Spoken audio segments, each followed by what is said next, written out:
Alright, so today we're going to do the overdrive on the Pheonix RTR.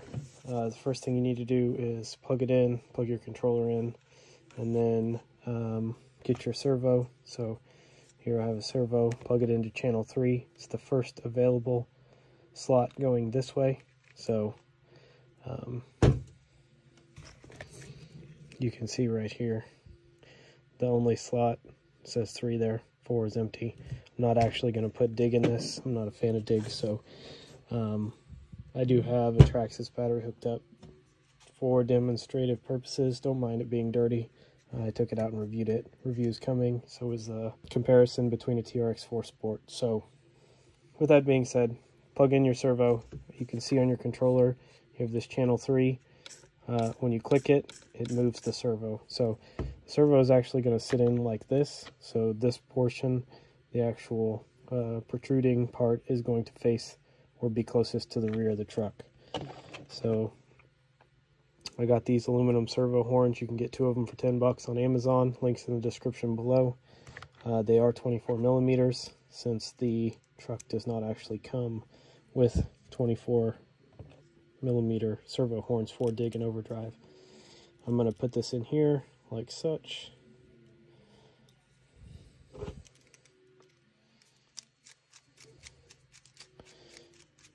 And then when that is nice and tight, I'm going to leave it like that. The other things that you're going to need are out of the parts kit. They are in a little baggie. You will need to put together this piece here. Basically, these 2 end links screw onto this little short stubby shaft. This is for overdrive. Snap these joints in. Make sure when you do that, you snap it in on the side that is bigger.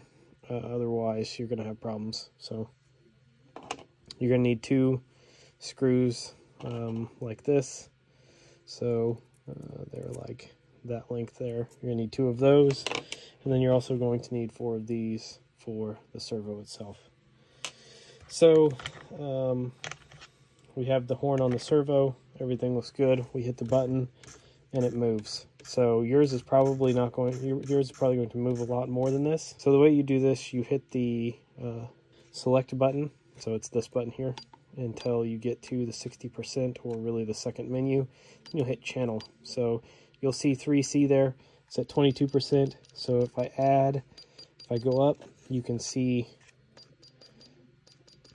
the servo is moving, right? So we're at 71%, and then I drop it back, and then if I hit the channel button again, it moves to 14%, so it goes the other direction. Again, moving as I add and remove percentage. So what you're going to want to do here is put it in both directions. So I haven't actually tied the servo down yet, or screwed it down yet. So the reason I haven't screwed it down is because you want to make sure that you get the servo horn. You want to eliminate it from hitting the servo mount there. Because if you hit the servo mount, you're either going to break your servo or you're going to break your mount. So now you can see I'm moving the selector back and forth, and basically at this point, once you have configured your controller to eliminate the horn from hitting your servo mount, you'll want to see how much play is in the link there. So as you can see here, I am looking at it. Everything looks decent or looks good. So it's time to go ahead and screw the servo down to the mount.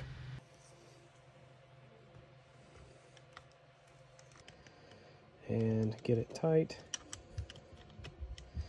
Okay, so this is going to be off, this position. Dig is going to be disabled, so you can see I'm just going to set the bar there. Actually, we will go ahead and screw this one side in here.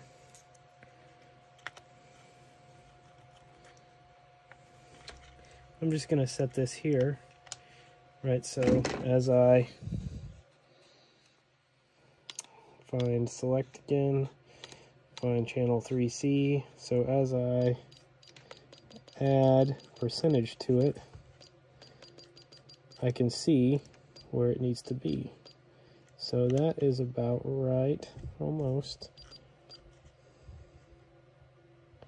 Spot on. So For me, it's 80%, right? So you can see, I don't know if you can see it here or not, but should be able to see the screw hole,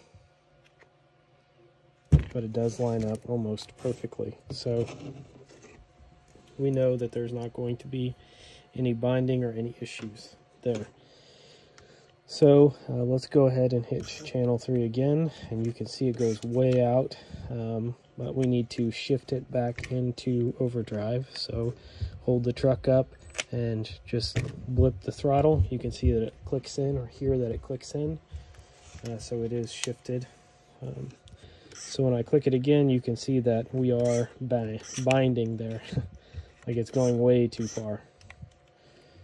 Well, you can see that it's way past. So the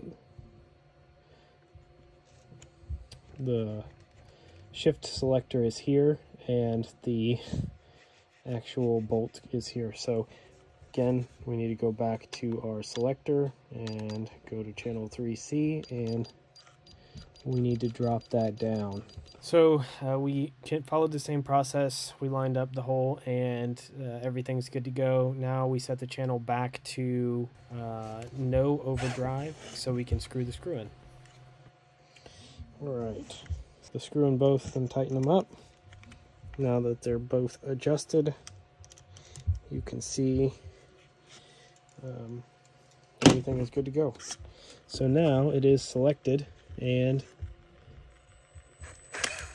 you hear it pop into place. So overdrive is effectively good to go. Alright, so here's how we're going to test overdrive. We're going to turn it off. So overdrive is off. And you can see the front is at 6% stock. And then if we turn overdrive on, we will rotate the rear 1. And you can see the front has rotated a lot more than 1. So there you have it. There's overdrive. Thanks for watching. Like and subscribe. Links for the servo and servo horns will be in the description below. They are affiliate links, and they help the channel. So please use them. Otherwise, take care.